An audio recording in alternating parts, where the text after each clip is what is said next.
This was a beauty. General Milley really handed Congressman Turner his butt right at the end of this grandstanding as this Republican from Ohio attempted to malign all that General Milley has done, which pretty much prevented a conflict or likely prevented some sort of an extended conflict that we would have had with China. I want you to check this out and then let's take it on the other side.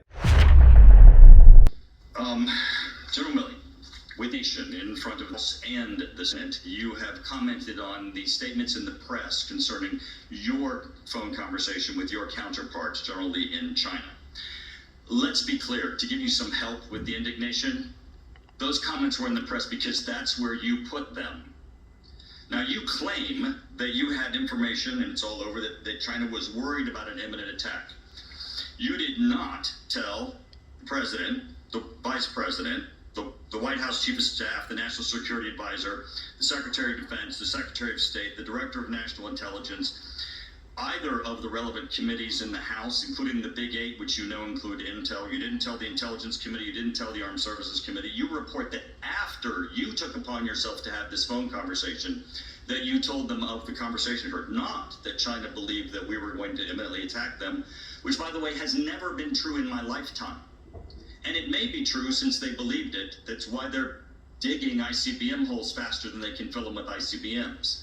But you chose instead to handle it yourself with a phone call. Mr. Secretary, that turns my questions to you then. Mr. Secretary, if you learn that Russia or China believes that they may be subject to an attack by the United States, as a member of the President's cabinet, do you believe that information should be handled at the cabinet level and with the President, with the National Security Advisor, the Secretary of Defense? Do you believe the chair and ranking member of Intel and the House Armed Services Committee and Foreign Affairs Committee need to know these?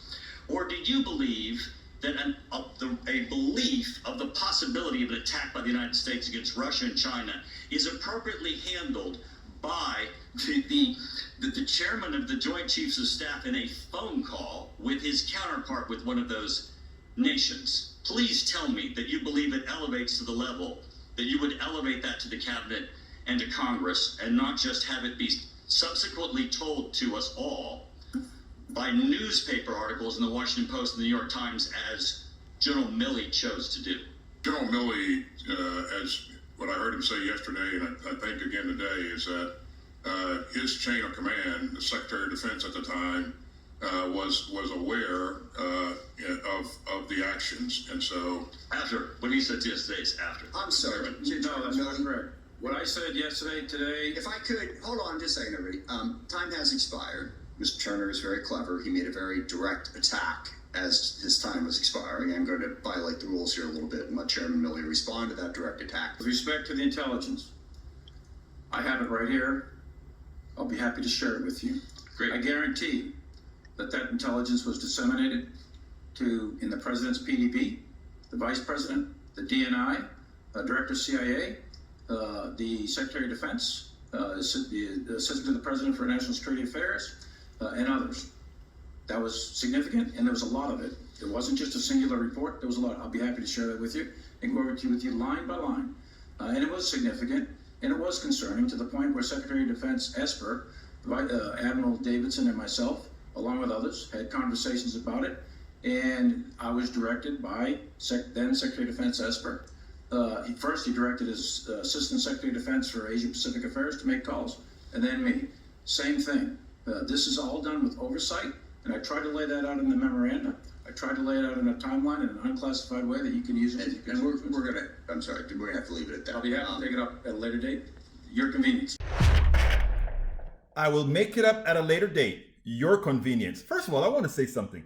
I am very upset with Secretary of Defense Austin. He should simply come out and have Milley's back, as opposed to, based on what Milley said, he went through the necessary pieces, etc. No, Milley worked appropriately. Thank you very much. It is time that when we are coming out here, we come out with the position of strength, with the position that we didn't do anything wrong, and we won't let you give us the impression that we did something wrong, or give the American people the impression that we did something wrong. General Austin, Act like a general, even if you're the Secretary of Defense, and make sure that those folks who fall under defense know that you are going to protect them against these evil people in Congress, meaning those on the right that are trying to bring you down, even though they know the truth. Secondly, Milley really handed it to him, didn't it? I have all that information to prove what you are saying is a complete fabrication, is a complete lie. Here is the data. At your convenience, we will go over it right away if that's what you want, sir. It is important that we don't allow grandstanding, willfully ignorant, on purpose, again, Congress people, politicians, to change the psyche of America with the type of lies, with the type of misinformation, with the type of insinuations that they want to put out there. General Milley, proud of you. You keep on doing what you do.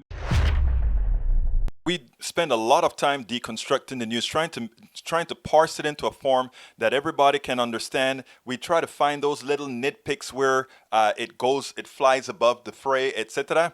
If you really like these videos that we do, I want to ask a big favor. Please go ahead. Number one, subscribe to our channel. And number two, please join if you can. Thank you so kindly for watching. Keep watching. Please remember to share. We must populate the entire internet with our progressive message, a message that we know is what most Americans say that they want. So help us, please join.